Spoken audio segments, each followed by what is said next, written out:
হযরতে মাসাতরা কথা বলছিলাম ইতিহাস আজও সাক্ষী আছে ফিরাউন যখন নিজেকে খোদা দাবি করেছিল ফিরাউনকে খোদা বলে যে না মানত তার উপরে এত জুলুম অত্যাচার হতো ওগুলো বলতে গেলে ইমাম হোসেন হুজুরের কথা হবে না আমি যে বিষয়টা শুধু বলতে যাইছি সবল করো ধৈর্য ধরো কঠিন মুসিবতে পড়লে নিরাশ হয়ে যেও না ধৈর্য হারা হয়ে যেও না কেন আল্লাহ পাক যাকে ভালোবাসে তাকে ধন দৌলত দিয়ে পরীক্ষা করে গরিব কোনো পরীক্ষা করে সন্তান দিয়ে পরীক্ষা করে সন্তান কিনে নিয়ে পরীক্ষা করে জালিমের অত্যাচারের শিকার করে পরীক্ষা করে বান্দা আমার উপরে কত না ভরসা রাখতে পারে এই যুবকেরা হযরতে মাসাতরা এমন সময়তে যখন তিনি আল্লাহকে আল্লাহ বলে মেনে নিয়েছে ফিরাউনকে খোদা বলে মানে না এটা গোপনের মধ্যে দিলের মধ্যে ছিল কিন্তু আল্লাহ দুনিয়াকে দেখিয়ে দেবে আমার জানা প্রেমিক হয় কিরকম প্রেম তারা করে দুনিয়া দেখে নে এই মাসাতরার অন্তরের কথাটা দুনিয়ার বুকে প্রকাশ হয়ে গেল বাদশা ফিরাউনের কাছে খবর হয়ে গেল তোমার ঘরে যে চাকরানি রয়েছে সে তোমাকে খোদা বলে মানে না তাই তুই খবরটা বাদশা পেয়ে যাওয়ার পরে মাসাতরাকে জিজ্ঞাসা করলো এ মাসাতরা শুনলাম নাকি তুমি আমাকে খোদা বলে মানো না মাসাতরা চিন্তা করতে লেগেছে যে ফিরাউনকে খোদা বলে মানে না ফিরাউন তাকে জানে মেরে দেয় আর যদি আমি ফিরাউনের কাছে মিথ্যা কথা বলি আমার আল্লাহ নারাজ হয়ে যাবে মাসাতরা ঠিক করে নিলেন আমার জীবনটা আগে আল্লাহর খুশিটা আগে মাসাতরা ঠিক করে নিয়ে বলে দিল ফিরাউন রে তুমি যা শুনেছো ঠিকই শুনেছো আমি সেই আল্লাহকে মানি লিল্লাহি মা ফিস সামাওয়াতি ওয়া মা ফিল আরদ যিনি জমিন আসমানের একমাত্র মালিক আল্লাহকে মানি চিন্তা করুন মিথ্যা বললে আল্লাহ অখুশি হবে আর মিথ্যা না বললে জান চলে যাবে কেন ফিরাউন মেরে দেবে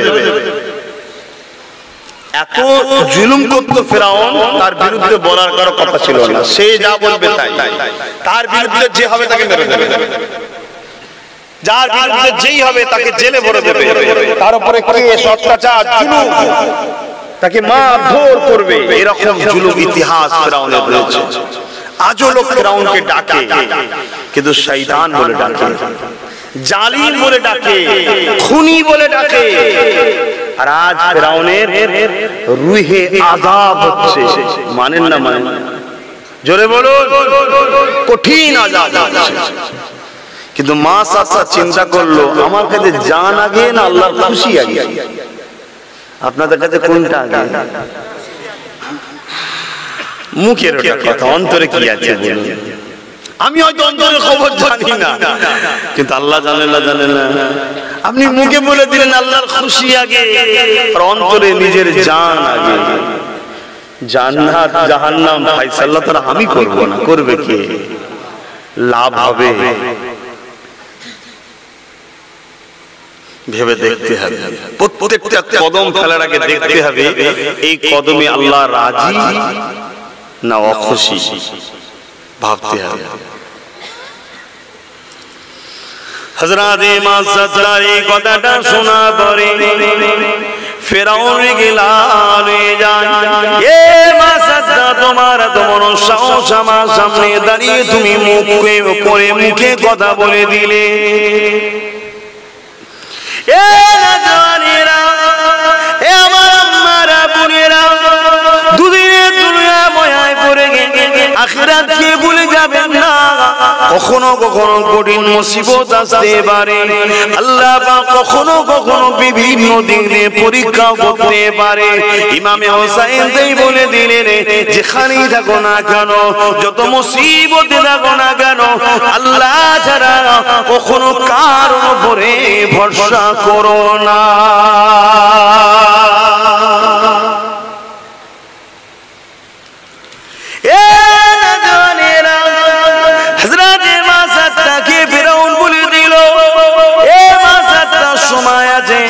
তুমি যা বলেছো সে কথাকে ফিরিয়ে নাও, আমাকে খোদা বলে মেনে নাও, নাই তোমার উপরে অনেক জুলুম অত্যাচার হবে। হযরতে মাসাদরা বলেছিল, হ্যাঁ ফেরাউন শুনে রেখে দাও, তুমি আমার শরীরের উপরে জুলুম করতে পারো, আমার জিসমের উপরে জুলুম করতে পারো, কিন্তু আমি আল্লাহকে এমন একটা জায়গায় বসিয়ে দিয়েছি, ওই জায়গা থেকে আল্লাহকে সরাতে দুনিয়া আখিরাত পৃথিবীর কোনো ক্ষমতা কারো না।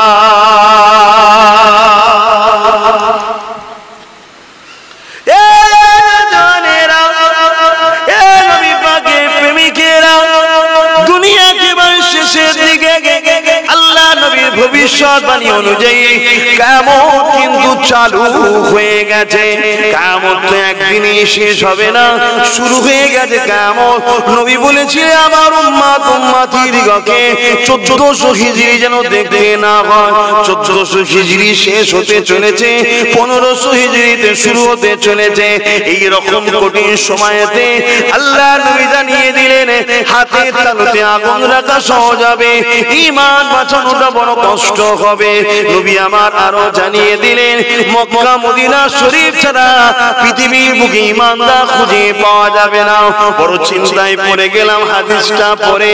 আল্লাহ পাক আমার ভারতের জমিনে 17 থেকে 18 কোটি মুসলমান রয়েছে, উপা বাংলাদেশে 13 থেকে 12 কোটি মুসলমান রয়েছে, অথচ নবী জানিয়ে দিলে পৃথিবীর বুকে মক্কা মদিনা ছাড়া ঈমানদার খুঁজে পাওয়া যাবে না। তাহলে 17, 12, 13 কোটি মুসলমান থেকে যাবে ঈমানদার কজন হবে, এটাই বোঝার ব্যাপার রয়েছে। বুঝছেন তো? খারাপ লাগছে। দেখুন কিছু করার নেই, আমাকেও তো বাঁচতে হবে নাকি? কোথায়? দুনিয়া থেকে না, জাহান্নাম থেকে। তো বাঁচতে গেলে কি করতে হবে? আল্লাহকে খুশি করতে হবে, তাই তো নাকি? আর হক কথা না বললে তো আল্লাহ খুশি হবে না। তাহলে মুসলমান এত ঈমানদার কটা? আর যদি ওরা শুনেছিলাম ওই কি বলে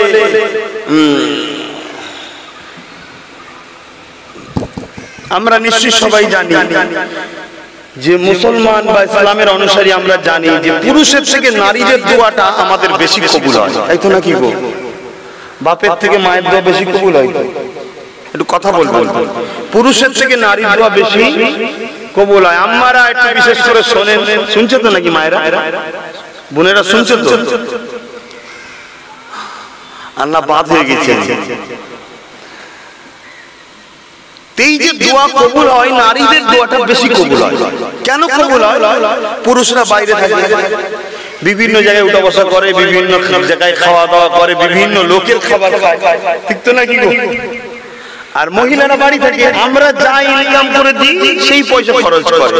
যদি আমরা ভুল টাকাও ইনকাম করে দিই আমরা ধরা পড়বো, নারীরা ধরা পড়বে না। এই জন্য তাদের দোয়া কবুল হয়। কিন্তু দুঃখের বিষয় আজ বড় প্ল্যান চলছে দুনিয়াতে। এই বাংলাদেশে একজন ভদ্রলোক, কি নাম ভুলে গেছি, সে বড় প্ল্যান করে মহিলাদের বাড়ি বাড়ি মহিলা ছাড়া লোন দেওয়া হবে না। এটা বড় প্ল্যান করে এই যে মুসলমানদের নারীদের দোয়া কবুল হয়, ওই নারীগুলোকে যাতে দোয়া কবুল না হয় তার জন্য তাদের ঘরে একটা সিস্টেমের মধ্যে নামিয়ে দিয়ে তাদেরকে ধ্বংস করে দিল। আজকে সারা পৃথিবী জুড়ে নারীদের ঘরে, বিশেষ করে মুসলিম সমাজের নারী, তাদের ঘরে কি করে এমন জায়গায় নামিয়ে দেওয়া যায় যাতে করে তাদের দোয়াটা আল্লাহ কবুল হয়। মুসিবতে পড়ে গেলে দোয়া করতে হবে তো, আল্লাহ বিপদে পড়ে গেছি বাঁচান, যদি দোয়া কবুল হয়ে যায় তাহলে আল্লাহ বাঁচাবে। তো পুরুষের দোয়া কবুল হচ্ছে না, হচ্ছে নারীদের দোয়া।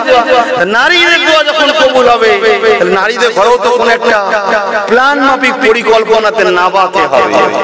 তাতে হাজার হাজার কোটি খরচ হয়, হোক যা, ওদের ঘরে নামাতে হবে যাতে করে দোয়া কবুল না হয়। বাকিটা আপনারা বুঝুন, পরিবেশটাকে কি রাখবেন, মা বোনদের ইজ্জত আবরু কিভাবে বাঁচাবেন। কিন্তু যেমনই হালে থাকেন ধৈর্য আল্লাহর উপরে রাখতে হবে, বিশ্বাস আল্লাহর উপরে রাখতে হবে, ভরসা আল্লাহর উপরে রাখতে হবে। হযরতে মা সাদসাকে নিয়ে আসা হলো, কড়াই বিশাল তেল তৈরি করে সেই তেল টকবক করে ফুটছে, মা সাদসা দাঁড়িয়ে আছে, বাচ্চা একটা কোলে আর দুটো পাশে। পারবেন ধৈর্য ধরতে পারবেন? যদি শুধু ডাল ভাত এক মাস খাওয়াই স্বামী, ব্যাস সংসার আর টিকবে না। সবর করুন, ধৈর্য ধরুন, দুদিন তো, কালকে বেঁচে থাকবেন কোনো গ্যারান্টি নেই। আজকে হারাম খেয়ে কালকে বিপদে পড়ার কি দরকার? পরশু দিনে বেঁচে থাকবেন কোনো গ্যারান্টি আছে? যদি বলেন আব্বাস সিদ্দিকী আপনার কথা শুনে তো লস হয়ে যায়, কিচ্ছু লস হয়নি বাবা, কিচ্ছু লস হয়নি। কিয়ামতের দিন বোঝাপড়া হবে, তখন দেখবে যে না, লাভ আমাদেরই হয়েছে।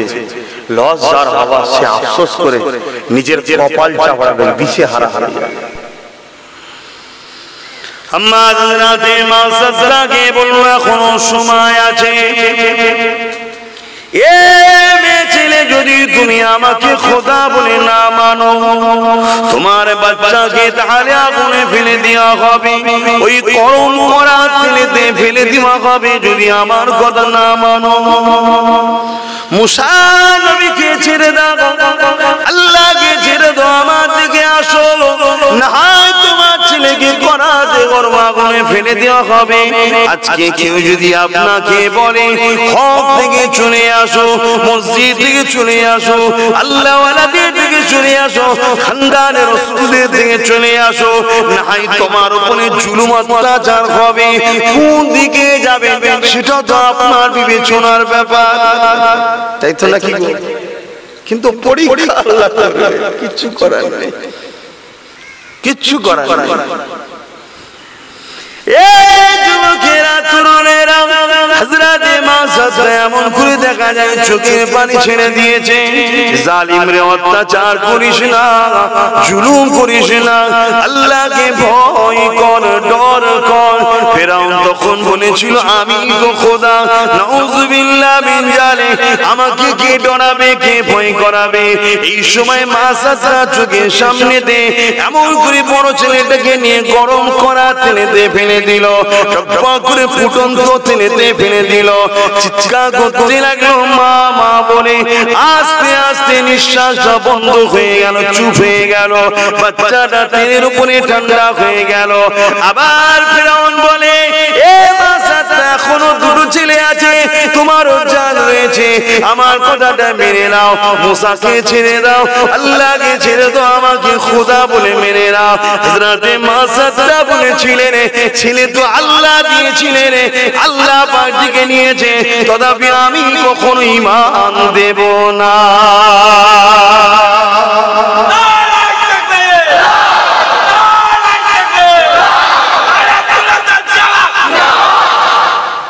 ভেবে দেখুন ঈমান কি জিনিস,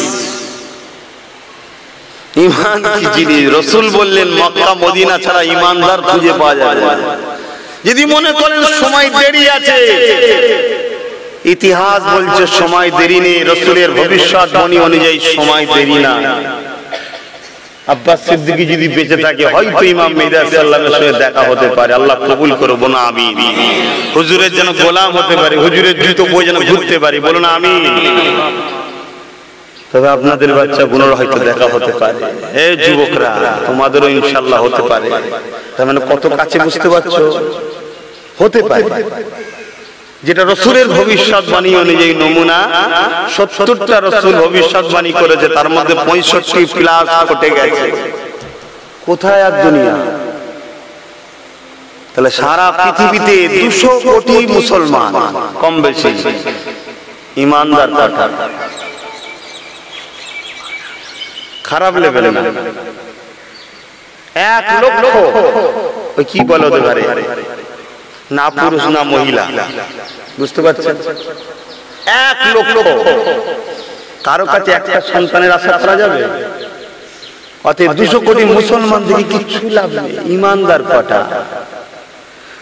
মুসলমান তো অনেক রয়েছে, ঈমানদার তো সে যে নিজের কলেমা পড়া ভাইয়ের কখনো ক্ষতির কথা ভাবতে পারে না, তাকে বলা হয় ঈমানদার। জোরে বলুন সুবহানাল্লাহ। আর আজকে ক্ষতি তো দূরের কথা, খুন পর্যন্ত করে ফেলছে, মার্ডার পর্যন্ত করে ফেলছে সামান্য দুনিয়া স্বার্থে। তাহলে ইমানদার আছে কটা? মুমিন তো সে যে নিজের জন্য যেটা পছন্দ করে অপরের জন্য সেটা পছন্দ করে, তাকে তো বলা হয় মুমিন। আমরা একজন বিপদে পড়লে সাথ দিই, কি গো বিপদে পড়লে কেউ সাথ দিই? আমরা মুমিন কোথায়? মুমিন তো কখনো তার ভাইকে একা ছেড়ে যেতে পারে না। মুমিনের ইতিহাস তো রয়েছে, মক্কা থেকে ইয়াসরিব মদিনায় গিয়েছিল, যার দুটো আমরা ঘর ছিল একজনকে দিয়ে দিয়েছে, যার দুটো স্ত্রী ছিল একজনকে তালাক করে দিয়ে অপর মুমিন ভাইয়ের সঙ্গে বিবাহ দিয়েছে, যার দুবিঘে জমি ছিল একজনকে জমিতে দিয়েছে। একে তো বলা হয় মুমিন, যে কোনোদিন তার মুমিন ভাইয়ের ক্ষতি কষ্ট দেখে সহ্য করতে পারে না, থাকতে পারে না। আর মুমিনের বৈশিষ্ট্য যখনই দেখাতে যাব তখনই তো সমস্যা। তারপরেও আমাকে অন্তরে কমসে কম মুমিন হয়ে থাকতে হবে, সেটাও যদি না থাকে তাহলে বেকার হয়ে যাবে। আমার মনে হচ্ছে আপনাদের কষ্ট হচ্ছে, দোয়া করে দিই। না বিরক্ত হচ্ছেন আলোচনা।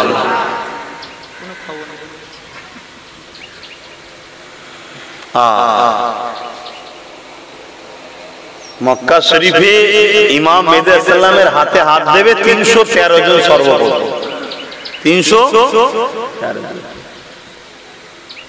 আর কি ইমানদার ছিল না মক্কা শরীফে? যখন তওয়াফ হবে তখন হাত দিয়ে বায়াত হবে, ইমানদার থাকবে না? আর কি মুসলমান থাকবে না? কিন্তু বায়াত হবে কজন মাত্র? 313 জন। কথা কিছু মাথায় ঢুকছে? ব্যাপারটা ঠিক না? আমি আল্লাহ পাক যতটুকু জানিয়েছে, আলেম ওলামারাও জানে, যারা আলেম আছে, সব কথা না আম সমাজে বলা যায় না। আমি একটু বেশি ভালোবেসে ফেলেছিলাম, বা হয়তো এটা ভুলই ছিল কি জানি না, অনেক কথা আম সমাজে বলে ফেলেছিলাম। এত কিছু ঘটতে চলেছে, বা যেগুলো আমরা জানি ভবিষ্যৎবাণী নবী, যদি আপনাদের শোনায় আপনারা ভয়ে ঘর ঢুকে যাবেন, আর বেরোতে পারবেন না। আর এই মুসিবতগুলো থেকে আপনারা উদ্ধারও হতে পারবেন না। কিচ্ছু করার নেই, কিচ্ছু করার নেই। মুসিবত থেকে আপনারা উদ্ধারও হতে পারবেন না, হাজারো চেষ্টা করলে পারবেন না। কেন? এই পর্যন্ত হয়ে গেছে, উপায় আর কিছু নেই। এখন একটাই রাস্তা আছে, ঘন ঘন তওবা করো, আর সব থেকে বেশি রাসূলকে, আহলে রাসূলকে ভালোবাসো। ঈমানদারের উপরে আল্লাহ পাকের সাহায্য আশাটা অবশ্যই সম্ভব। জোরে বলুন সুবহানাল্লাহ।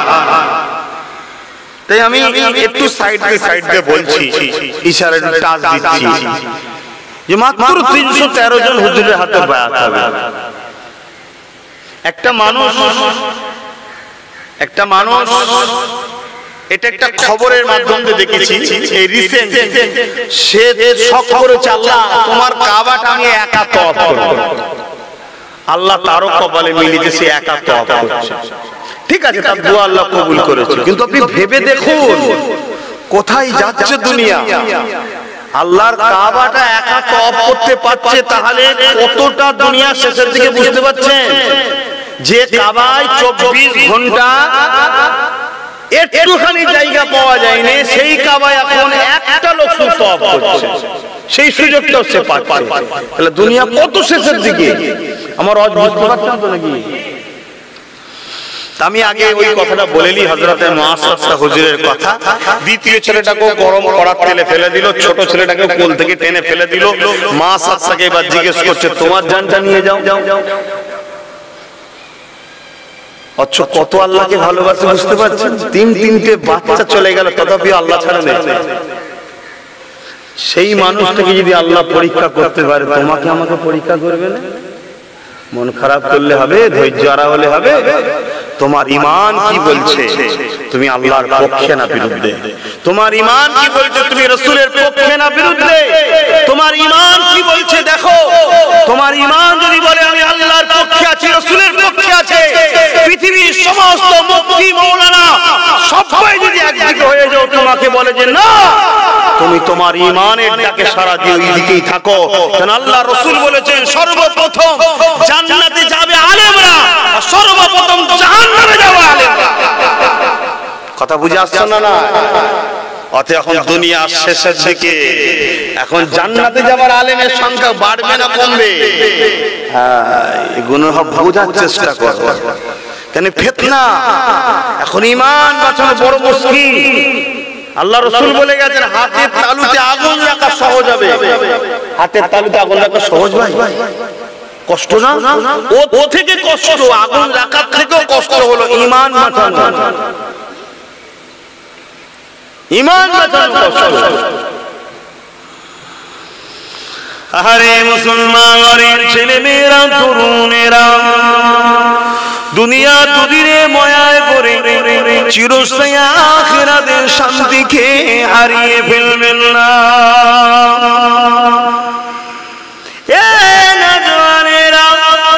আল্লাহ যুগে যুগে নবী আলাইহিস সালাম পাঠিয়েছিল, তিনারা ন্যায়ের পক্ষে মানুষকে ডেকেছিল, তাদের বিরোধী একদল লোকেরা করেছিল এবং অনেক নবী আলাইহিস সালাম দিওকে একদল মানুষরা শহীদ পর্যন্ত করে দিয়েছিল।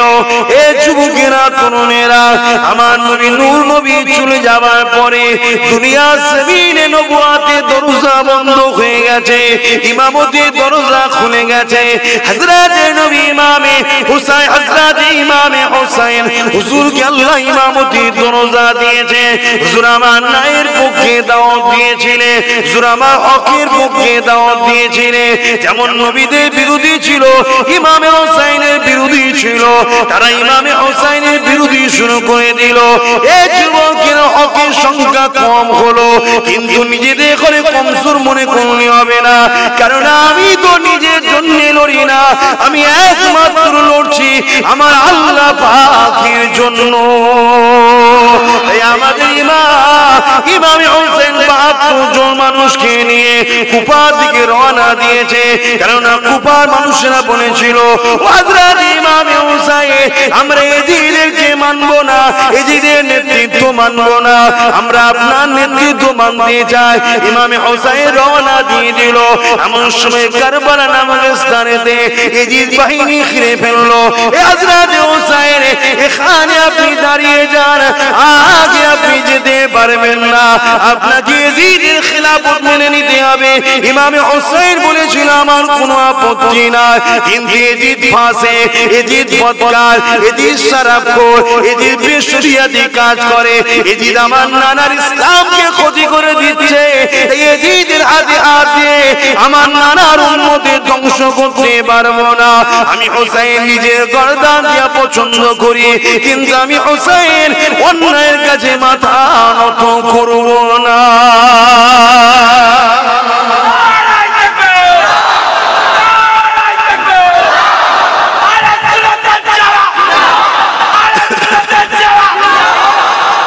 এটাই তো ইতিহাস না? দরুদ শরীফ আল্লাহুম্মা সাল্লি আলা সাইয়্যিদিনা মাওলানা মুহাম্মদ ওয়া আলা আলি সাইয়্যিদিনা। পৃথিবীর বুকে এত সুন্দর বাচ্চা ইমামে হুসাইন, ইমামে হাসান, যারা রাসূলের পাক সাল্লাল্লাহু আলাইহি ওয়াসাল্লামের কাঁধে চেপে ঘুরেছে, রাসূলের পিঠে চেপে ঘুরেছে,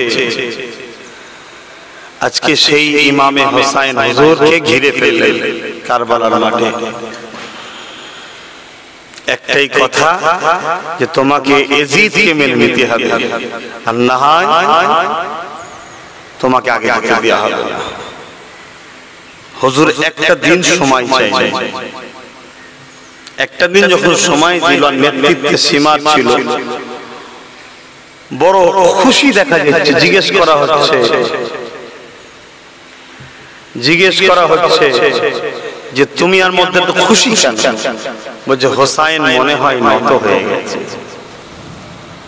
বাকিরা বলছে যদি নত নাই হয়, মাত্র ৭২ জন আছে, তার মধ্যে মহিলা আছে, বাচ্চা আছে, সব মিলিয়ে ৭২, আমরা ৩০০০-এর উপরে। তখন বলছে কে ওটা জানিস? শেরে খোদা আল্লাহর বাগের সন্তান। জোরে বলুন সুবহান। পৃথিবীতে কোনো বীর পুরুষ হয়নি যে হোসাইনের মোকাবেলা করতে পারবে। বলুন আল্লাহু আকবার। ইমামে হোসাইন হুজুর তাবু তৈরি করতে বললেন, তাবু তৈরি হলো। এজিদ বাহিনীরও তাবু তৈরি হলো। আজানের সময় হয়েছে, আজান হচ্ছে। ইমামে হোসাইন হুজুরের তাবু আর এজিদ বাহিনীর তাবু তো দেখি আজান হচ্ছে। দুই আজান সমান নয়, দুই আজান সমান নয়। সেদিনও যেমন মুনাফিকরা ইহুদি জালিমদের চক্রান্তে শিকার হয়ে ইমামে হোসাইনের বিরোধী করে আজান দিয়েছিল, আজও মুমিন মুসলমানদের ঘরে ধোঁকা দেওয়ার জন্য আজও সমাজে মুমিনের পক্ষ আজান হয়, মুনাফিকের পক্ষ আজান হয়। দুই আজান কিন্তু সমান নয়। মানবেন না মানবেন আপনার কথা। আগেও আব্বাস সিদ্দিকী ছিল, আজও আব্বাস সিদ্দিকী আছে। যতদিন আল্লাহ বাঁচিয়ে রাখবে আব্বাস সিদ্দিকী থাকবে ইনশাআল্লাহ। আজও নবীর গোলাম আছি, আগেও ছিলাম, যতদিন বাঁচবো শুধুমাত্র মুহাম্মাদুর রাসূলুল্লাহ সাল্লাল্লাহু আলাইহি ওয়াসাল্লামের গোলামি করব।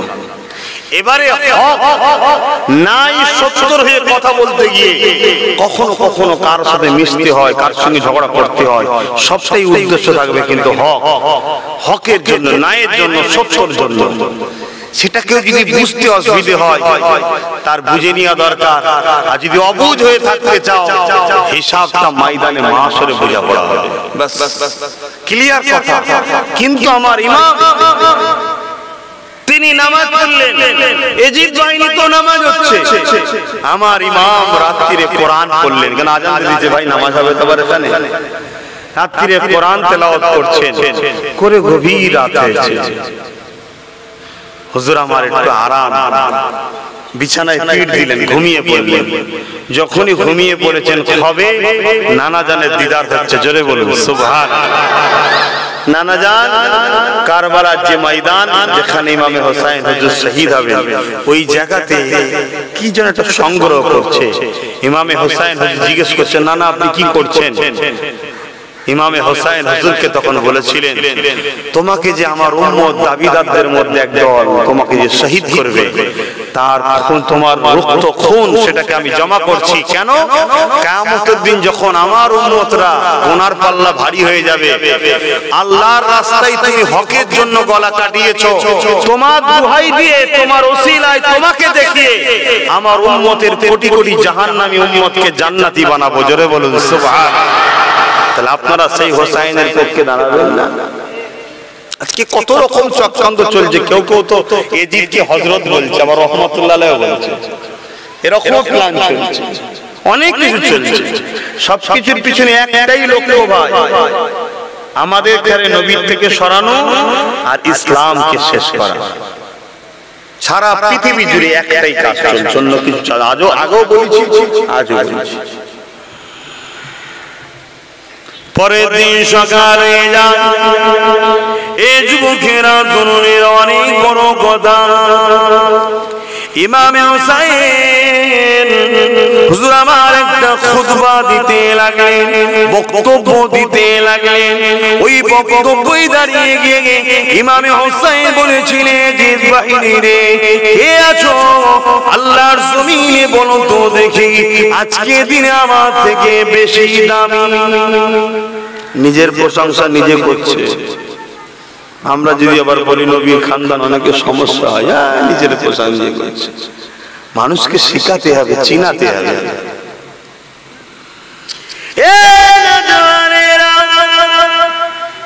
ইমাম হুসাইন বলতে লেগেছে, ওই দিকে রাজ ক্ষমতা রয়েছে, ওই দিকে ধন দৌলত রয়েছে, ওই দিকে সৈন্য সামন্ত বেশি রয়েছে, ওই দিকে অর্থ রয়েছে, অনেক কিছুই রয়েছে, কিন্তু এইদিকে দুনিয়া আছে, আখিরাতের জান্নাত নাই।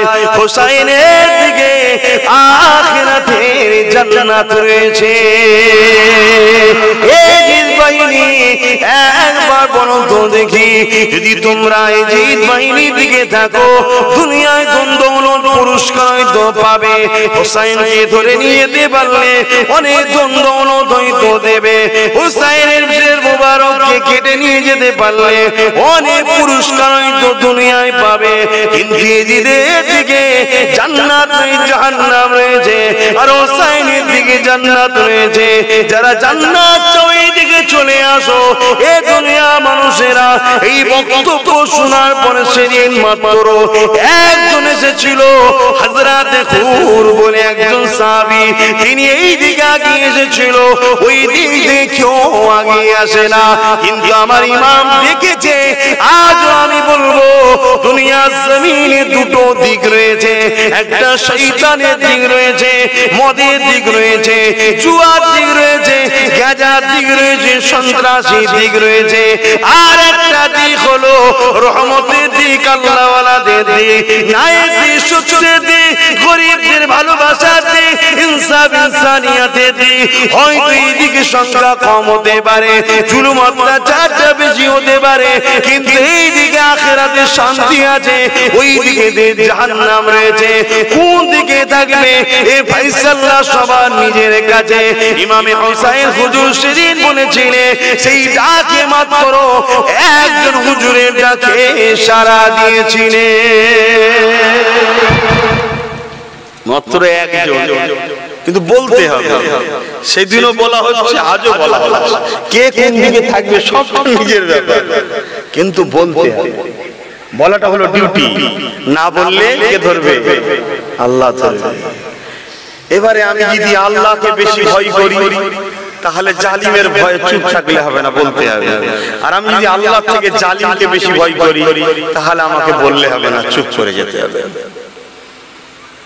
কথা বুঝছেন তো নাকি? এবারে অন্যায় বা বলার তিন ধরন আছে। ক্ষমতা থাকলে হাত দিয়ে, না হয় মুখ দিয়ে, না হয় অন্তর দিয়ে। কিন্তু তোমাকে অন্যায়কে ঘৃণা করতে হবে, সত্যকে বুকে জায়গা দিতেই হবে। কিন্তু ইসলাম এত সুন্দর, জানে সবাই সমান নয়, তাই ইসলাম সমস্ত সুযোগটা রেখেছে। ক্ষমতা আছে, হাত দিয়ে বলো, নেই ক্ষমতা তোমার হাত তোলার, মুখ দিয়ে করো, ওটাও নেই, অন্তর থেকে ঘৃণা করো। এই তিনটের মধ্যে যদি কোনোটা না পাওয়া যায়, রাসূল বলছে তার মধ্যে ঈমান বলে কিছু নেই। তাহলে ঈমান, অন্যায় দেখলে যদি ঘৃণাও অন্তরে তাকে না করি বা সেই জিনিসকে, তাহলে ঈমান থাকবে? একটু সারা দেন, থাকবে? তাহলে ঘৃণা করতে হবে অন্যায় নাই। আর নাইকে ক্ষমতা থাকলে হাত দিয়ে সাপোর্ট করো, করতে পারছো না, হাত দিয়ে সাপোর্ট করলে, প্রকাশ্য সাপোর্ট করলে অসুবিধা আছে। মুখ দিয়ে সাপোর্ট করো, মুখ দিয়ে করলে অসুবিধা হচ্ছে, অন্তর থেকে তো সাপোর্ট করো। যদি এটাও না থাকে তাহলে তুমি ঈমানদার দাবি করো কেন? আর মশলা শুধু আম মানুষদের জন্য আলাদা আর হুজুরদের জন্য আলাদা তা নয়, মশলা সবার জন্য সমান। কারণ ইসলাম কারো বাপের সম্পত্তি নয়, এ ধর্ম কারো ব্যক্তিগত নয়। হাজারো কোটি আব্বাস সিদ্দিকী এসেছে, আসছে, আসবে, যাবে, মরছে, চলে যাবে, কিন্তু ইসলাম ইসলামের জায়গায় দাঁড়িয়ে আছে। কে পরিবর্তন করার ক্ষমতা কারো নাই। এটা আল্লাহর মনোনীত, আল্লাহর পছন্দের ধর্ম হলো ইসলাম। জোরে বলুন সুবহানাল্লাহ। আরে আমার ইমামে হুসাইন হুজুর বক্তব্য দিলেন, যাদের কপালে হিদায়াত থাকে তারাই তো হিদায়াত হয়। আল্লাহর কোরআন জানিয়ে দিল, খাতামাল্লাহু আলা কুলুবিহিম, যাদের অন্তরে আল্লাহ মোহর মেরে দেয়, পরিবর্তন হয় না। কান থাকতো কালা হয়ে যায়, চোখ থাকতো কানা হয়ে যায়, মুখ থাকতো বুবা হয়ে যায়, তারা কিন্তু পরিবর্তন হবার কখনো হয় না। আর মনে রেখে দেবেন, পৃথিবীর জমিনে আল্লাহ ওয়ালাদের সঙ্গে যারা বেয়াদবি করে, আল্লাহ কখনো এদের নসিবে হিদায়াত দেয় না। তরুণেরা, আল্লাহ নবী দোয়া চেয়েছিলেন, আল্লাহ ভাই আবু জেহেল নাই ওমর, দুজনের মধ্যে থেকে একজনকে ঈমানের কলেমা পড়িয়ে জান্নাতি দলে ঢুকিয়ে দেন। আমার আল্লাহ পাক আবু জেহেলের কপালে ঈমানের কলেমা দিল না, এমন করে ওমর ফারুকের কপালে দিল। কারণ ওমর ফারুকের মধ্যে আদব ছিল, এই আদব থাকলে হিদায়াত পাওয়া যায়। এই যুবক ভাইয়েরা, তরুণেরা, বাবেরা, আমার ইমামে হোসেন এমন করে কারবালার ময়দানেতে এলান করে দিল যে অন্যায় কাজে মাথা নত করা যাবে না। সঙ্গী সাথীদের ঘরে বলতে লাগলো, তোমরা আগে আগে যে যার মতো চলে যেতে পারো, আমি ইমামে হোসেনকে একা ছেড়ে দাও, কেন ইজিদ আমার রক্তের পিপাসিত রয়েছে, তোমাদের নয়, তোমরা চলে যেতে পারো।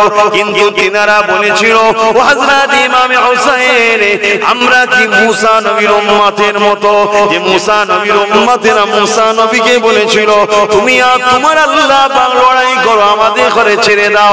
না, আমরা সেটা করব না, যদি বাঁচতে হয় আপনার সঙ্গে বাঁচবো, আর যদি শাহাদত বরণ করতে হয় আপনার সাথে মরণ শাহাদত নেব। ঈমান তো এটাই, আপনাকে ছেড়ে দেবো না। সংখ্যা কম, ওদিকে 3000, আর বাচ্চারা তো লড়াই করতেও পারবে না। তো যদি শহীদ হতে হয় আপনার সাথেই হব, আর যদি বাঁচতে আপনার সাথে বাঁচবো, ছেড়ে যাব না। হুজুর তো চলে গেছে, ইমামে হোসেন হুজুর তো চলে গেছে, শহীদ হয়ে চলে গেছে। তেনার খানদান আছে না, কথা বলছেন না? আজ সেই খানদানকে মিটাবার জন্য ষড়যন্ত্র চলছে। সেদিন হোসেনকে মিটাতে চেয়েছে এজিদ, আর আজকে এজিদ বাহিনী বা উত্তরসূরিরা আজও হোসেনের খানদানকে মিটাতে চাইছে।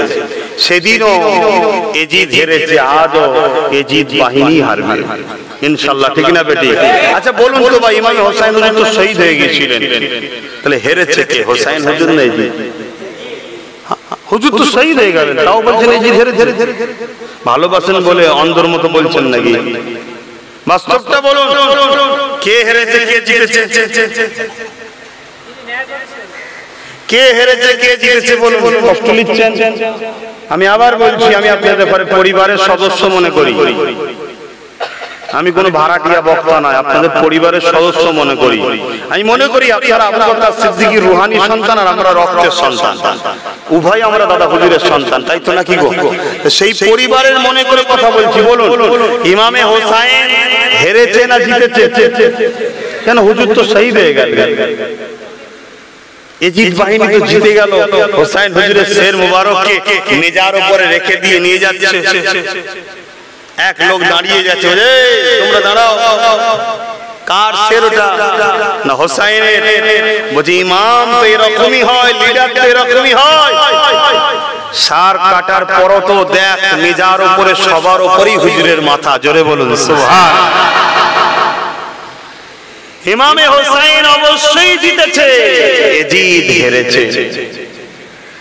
এত লোক রয়েছে এখানে, একটা লোক হাত তুলে বলতে পারবেন গণতান্ত্রিক দেশে আমি আপনার উপর জুলুম করার অধিকার আমার দেশ দেয় নাই? আর আমি কোন জালিমের মতো নয় যে গণতন্ত্রকে হত্যা করে আপনাকে মারব। একদম বুকে সাহস নিয়ে একটা লোক বলতে পারবে যে আমি এজিদের পক্ষে, আমি এজিদকে ভালোবাসি? একটা কেউ বলতে পারবে?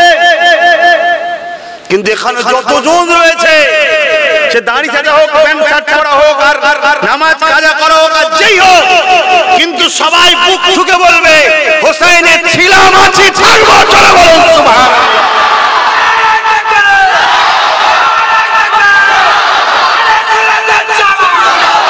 তাহলে কে হেরেছে কে জিতেছে?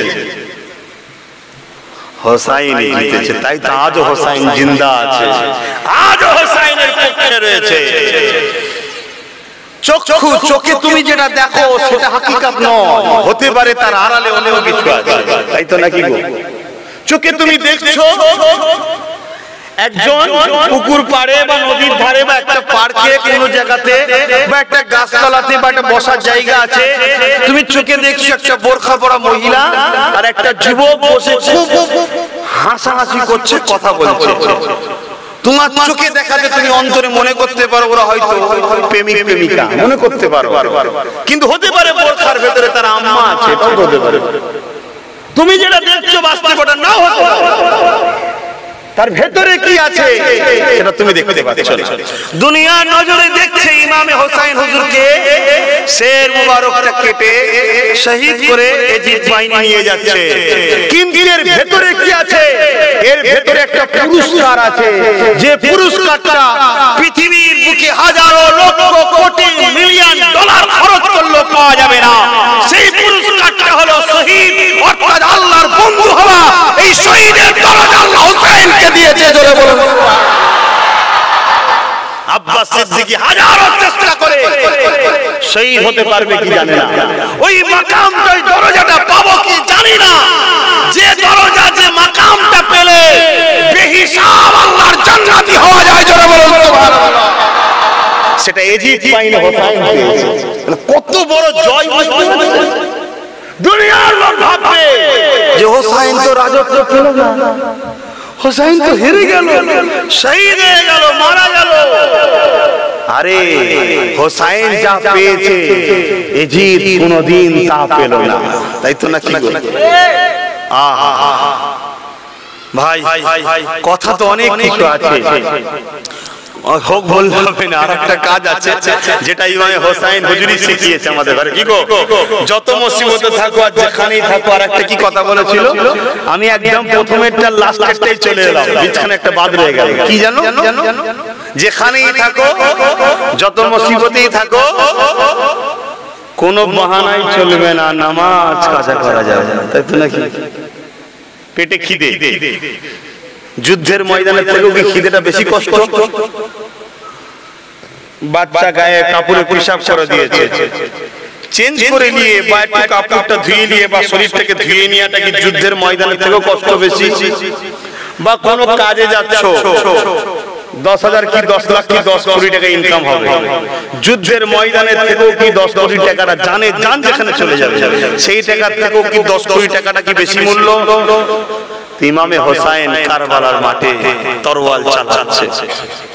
অনেক বড় কথা ভাই, একটার পর সব যাচ্ছে, ইজিপ্ট বাহিনী শহীদ করে দিচ্ছে।